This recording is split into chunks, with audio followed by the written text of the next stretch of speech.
These 7 writing techniques are so good, I shouldn't even be telling you them. But they've helped me, and they've helped a lot of people that I've edited for. So we're gonna start with the double up technique. A huge mistake that a lot of writers make is that they only give each scene one purpose. Progress the plot, comedic relief, information, romance. But you really should aim for having every scene do at least 2 things at one time. For example, Inspector, James Bond needs to get some information. But does he have a normal sit-down conversation with an informer? No. He gets it while romancing an extremely attractive woman. A little bit later, he needs to have a conversation with Moneypenny. But does it happen over a shaken not stirred martini? No, it happens during a car chase scene. We get both action and information that develops the plot at the same time. Got another name, will you? A beginning writer would make each one of those scenes 2 scenes. One with the conversations, and then one with the romance and one with the car chase. Instead, you need to combine both scenes into a single scene that's doing double the work. 2, tell the reader about the farmers. You want to create suspense in your work, don't you? You do. A great way to create suspense is to tell the readers information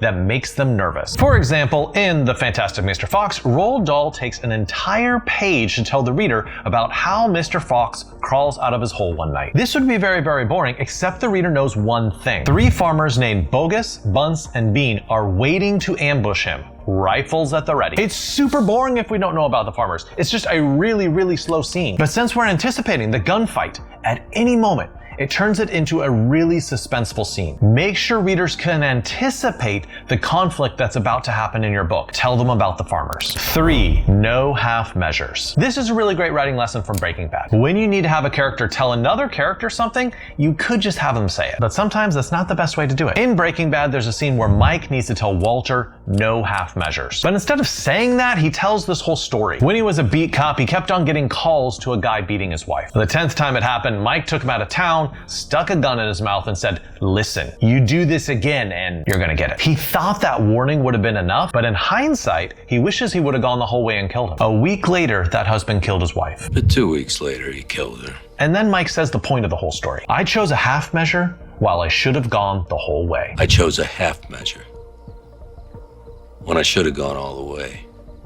The point is so much more powerful if there's a story behind it. Number 4, delayed emotions. This is a great technique to help your character feel real. Whenever you have some sort of gigantic tragedy in your character's life, like they get rejected from all the universities or they experience the death of a loved one, your first instinct is to show them reacting really strongly. They cry on their knees, or they go out drinking, or they engage in unsafe sex. But here's my recommendation. Delay that reaction. Later on, have that character break down because of something super small that triggers them. Someone cuts in line at the grocery store, or they can't open an envelope. Check out this example from Manchester by the Sea. When Patrick's told about his father's death, he doesn't react in any way. He doesn't cry, he doesn't outwardly appear to be fazed. And as the story progresses, he just continues to bottle up his emotions. Then finally, when struggling to put frozen chicken back into the freezer, he breaks down and has a panic attack. As the audience, we realize he's not having a panic attack over chicken. This is really about his father. Delayed emotions are really true to life. You've probably done it, I've done it, and it will make your character seem like an authentic human being. 5, funky emotions. To make your character seem real, give them funky reactions to events. Let me tell you a story to illustrate this. I was in New York City on 9/11. I was on the 21st story of an apartment building in the West Village, and I had a better view of downtown than the news helicopters. After the towers had fallen, I went down and headed toward the collapse against all the hordes streaming uptown.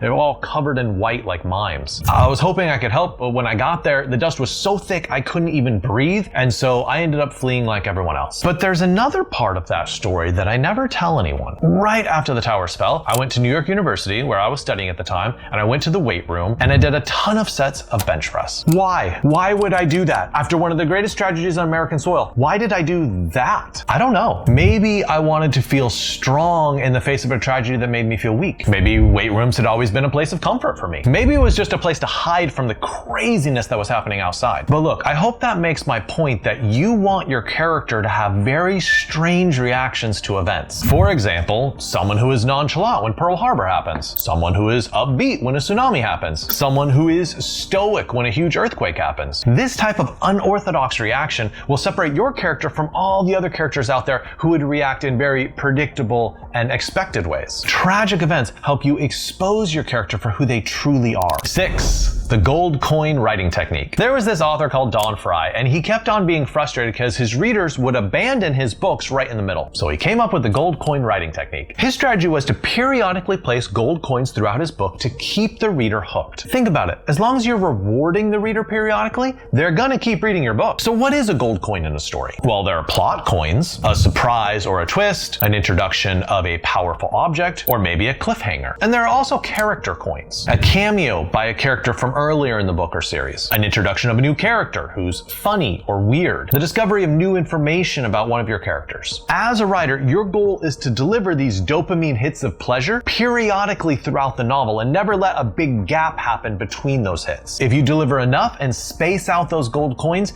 your readers will keep reading till the end. 7. Lean away. Figure out the ending to the scene that you're writing, or the chapter you're writing, or the whole book that you're writing, and then lean away from it. By lean away, I mean convince the reader that that isn't going to be the outcome. If you're writing a basketball movie and they are in the final game, your goal is to convince them they have no chance of winning this final game. Their star player gets hurt, or they're ranked way lower, or their coach has a baby and can't be there. If your character is entering a singing competition, make us feel like they won't win it. There's really tough competition. They have a cold and their throat hurts. Or there's a psychological hurdle, like the father loses his job. The more insurmountable those odds, the more satisfying it is for the reader when the character finally vaults them. If you don't lean away from the ending, the reader's gonna be like, oh, I mean, I kind of expected that. Next, make sure to check out my video on 9 authors who break the storytelling rules and subscribe.